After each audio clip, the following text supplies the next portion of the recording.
ችግር ሲፈጠር እነገሌ ለምን እንዲህ አደረጉ ሳይሆን የሚለው ምን ማለት ነው? አሁን እኔ ምን ማድረግ እችላለሁ ነው። እስኪ በሉ ሁላችሁ በሉ እንጂ ሁላችሁም አሁን እኔ እሺ ምን ማድረግ እችላለሁ? ምንም ነገር ሲፈጠር ሁልጊዜ የራሳችሁን ድርሻ ነው መስራት። የሰዎችን ጉዳይ በመብጠልጠል አሁን ብድግም ነው። ፓትርያርኩ ምን እያደረጉ ነው በዚህ ሰዓት? እንዴት ሊቀ ጳጳሱ ዝም ይላል? እንዴት አንተ ዝም አለ? መፈጠር ያለበት ራሳችን ምን እያደረግን ነው? ሀገረ ስብከት ምንድን ነው ያለው? የሆኑ ማህበራት ምንድን ነው የሚሰሩት? እዚያ ተጎልተው ሚል ሰው አለ።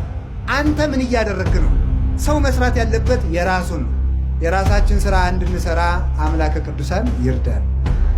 ስለዚህ ያባከነው ጆሮ አለ፣ ያባከነው እጅ አለ። በዚህ እጅ አባቶቻችን የሐዋርያው የቅዱስ ቶማስ እጅ ከተቆረጠች በኋላ ምን አድርጋ ነበረ? እሱ ሞቶ ከተቀበረ ሰማዕትነት ከተቀበለ በኋላ በዓመት እየተገለጠች ታቆርብ ነበረ። ከሞተ በኋላ ማለት ነው። የቅዱሳን እጅ ሙቶም ይሰራል፣ የእኛ እጅ ደግሞ ሙቶም ይበጠብጣል። ብዙ ሰዎች እኮ ሙተው በቁማቸው የገመዱት ገመድ ነው ዛሬም እየጠለፈ የሚጥል። ሙተውም እጃቸው ረጅም የሆኑ ሰዎች አሉ። ቅዱሳን ደግሞ ሙተውም እጃቸው ሕይወት ይሰጣል። ቅዱስ ሉቃስ ወንጌልን እየጻፈ ሲያስቸግር ንጉሡ የዚህን ሰው እጅ ካልቆረጥኩ አላርፍም ብሎ ቆረጠው። እመቤታችን የብርሃን እጅ ቀጠለችለት። የእኛ እጅ በምን እንደሚቆረጥ ተመልከቱት። ቅዱስ ዮሐንስ ዘደማስቆ ስዕል እየሳለ የቅዱሳንን ስዕል እየሳለ ቢያስቸግር ንጉሡ እጁን ቆረጠው። የቀኝ እጁን ቆራጣ በግራ እጁ ይዞ ሄደና ከእመቤታችን ስዕል ያንቺን ስዕል በሳልኩ እጄ ሲቆረጥ ዝምታ ያለሽ አላት። እመቤታችንም ቀጠለችለት። አሁን የእኛ እጅ ምንድን ነው ሲሰራ የሚውለው? ይሄ እጅ እኮ እኔ ይገርመኛል። የድንግል ማርያምም ስም እጅ ተባለ፣ ሌላ ስም ጠፋ። ምን ይደረግ? መለኮትን የታቀፈች የእኛም የሌቦቹ እኩል ስም አግኝቶ እጅ ተባለ። ዓለምን የቀደሱ የክርስቶስ አካላትም እጅ ተባሉ፣ ሌላ ስም የለ። ሰው የቋንቋ ድሃ ሆነና የእኛም የርኩሶቹ እጅ ተባለ። እጃችን መንጻት ይጠበቅበታል። በሰው ላይ ከመቀሰር፣ ያልተፈቀደለትን ከማንሳት፣ የሰውን ደም ከማፍሰስ፣ ሰውን ከመቀማት፣ ያልተፈቀደለትን ከማንሳት፣ ከዚህ መንጻት አለበት። ከንፍገት መንጻት አለበት። ከስንፍና መንጻት አለበት። የአቡነ ሳሙኤል ዘዋልድባ እጅ ዋልድባን መሬቲቱን እንደ መሶብ ብድግ አድርገው ለሥላሴ ያስባርከዋል። መሬትን ብድግ አድርገው እንደ መሶብ የሚያስባርኩ እጆች ነበሩ። የሙሴ እጆች ተዘርግተው ሲቆሙ የእስራኤል ጠላት በሙሉ እንደ ቅጠል ይረግፉ ነበረ። የሙሴ እጅ ብቻቸውን ሲዘረጉ የኢየሱስ ክርስቶስን እጅ ስለሚወክሉ ሙሴና አሮን ሙሴ እጁን ሲዘረጋ እስራኤል ያሸንፋሉ፣ ሲያጥፈው ይሸነፋሉ። ከዚያ በኋላ ምንድን የተደረገ? አሮንና ሆር የሙሴን እጅ ተሸክመው ዋሉ። ሲደክማቸው ድንጋይ ኮልኩለው አስደገፉ የሙሴን እጅ። ክንደ ብርቱ ነው ሙሴ። ያ የሙሴ እጅ የተሸከመ ድንጋይ ቅዱስ መስቀል ነው ይላል። የሙሴ እጅ የክርስቶስ እጅ ነው። ሙሴ እጁን ሲዘረጋ እስራኤል እንዳሸነፉ ክርስቶስ እጆቹን በመስቀል ላይ በመዝገር ዘርጋቱ እኛ አጋንንትን ድል ነሳን። እነዚህ እጆች ናቸው ያዳኑን። የክርስቶስ ኦአይዳ ወለላሃኳሁ ለአዳም ተቀነዋ በቅነዋተ መስቀል። አዳምን ያበጃጁ እጆች በችንካር ተቸነከሩ። ወዮ! እሱ እጆቹን ሲቸነከር የእኛን ጠላት ዲያብሎስን በሳት ዛንጀር ቸነከረልን።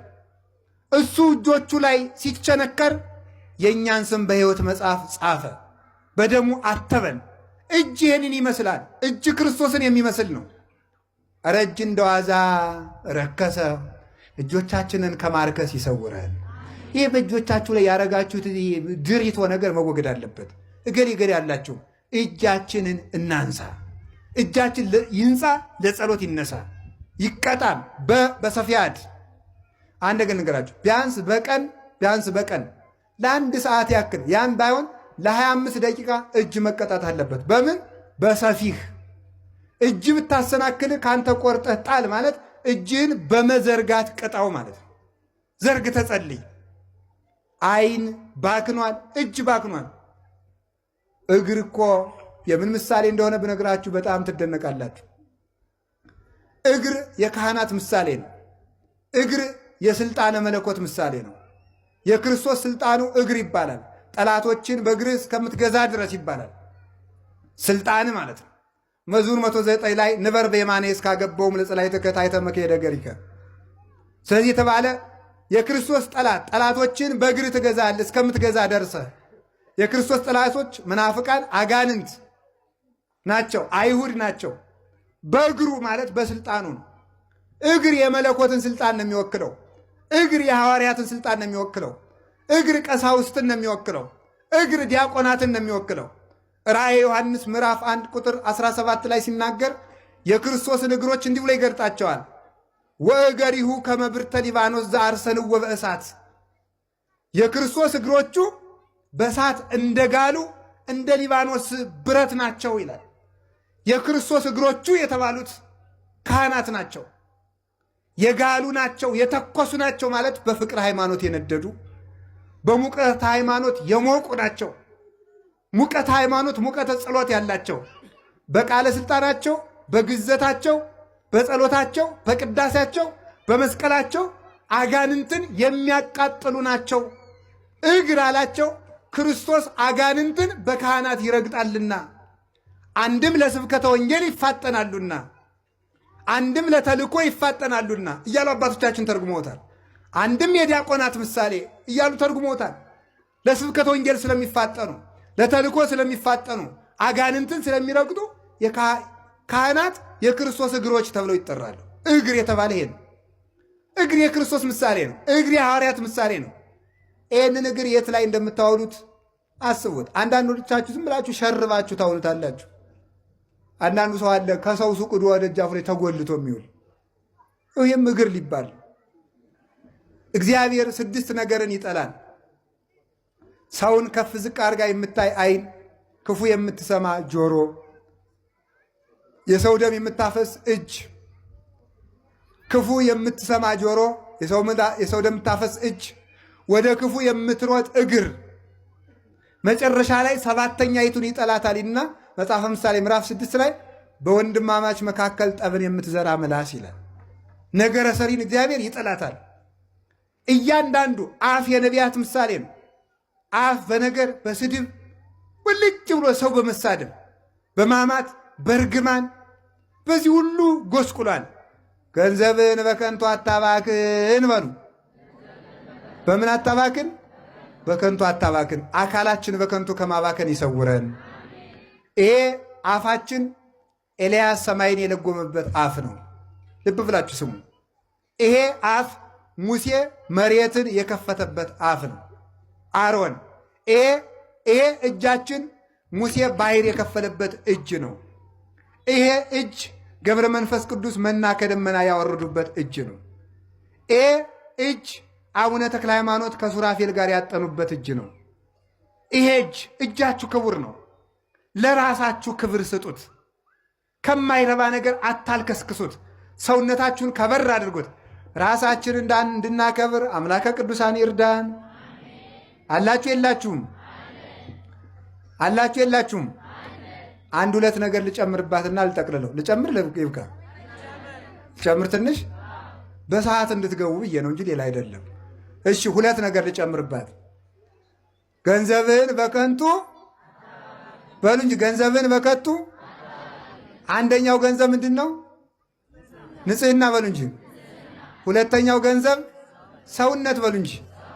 አይምሯችሁንም አታባክኑት። አንዳንዱ ሰው እኮ ሲያጠና መጽሐፍ ሲያነብ ወሬ ላይ ብትክትክትክትክትክትክትክ ሲል የነበረው ሰው መጽሐፍ ስትሰጡት እንቅልፍ ይዞ ጭለት ጭለት ወሬ ብትክትክትክትክትክ ሲል የነበረ ስብከት ሲጀመር ጭለት፣ ቅዳሴ ሲጀመር ጭለት፣ ማይሌ ሲጀመር ለጥ እንውዝ ምን ይባላል? አሁን በቁም መሞት ለምን? አይምሮን አባክኖት ወሬ ሰክስከ እዚህ ውስጥ ቃለ እግዚአብሔር ቤት ይገባል። እዩ ደልዘ ሰርዘ የተደል አሁን ስርዝ ወረቀት ያጽፋል እንዴ? የብዙ ሰው ጭንቅላት እኮ የተሰረዘ ወረቀት ሆኗል። በነገር ተሰርዞ ተደልዞ ወሬ ሲሰርዝ ሲያባዛ ሲቀምር ያው ሻር ሊቅ ይመስል የነገር ቀመር ነው ሲቀምር የሚውለው። አይምሮው ሞልቷል እያልኳቸው ነው። ይሄ ነገር መንጻት አለበት። ነገረኝነታችን መተው አለበት። ዝባዝንኬ ነገር አታጠራቁ። ቅድም ብያቸዋለሁ። ሰው በመረጃ ሊቅ አይሆንም። እስኪ በሉ። ሰው ሊቅ የሚሆነው በምንድን ነው? በትምህርት ነው። መረጃ በመሰብሰብ አይደለም። አጠራቅመ ጥራዝ ነጠቅ ወሬኛ ልትሆን ትችላለህ እንጂ ሊቅ አትሆንም። ሊቅ የሚቆነው በስሎ በመማር ነው። ስለዚህ አይምሯችሁን አታባክኑት። አጥንታችሁ እንድትይዙ፣ ማሰላሰል እንድትችሉ፣ አስተዋዮች እንድትሆኑ፣ ደርባባዎች እንድትሆኑ፣ የማትታወቁ እንድትሆኑ ቀስ ብላችሁ አስባችሁ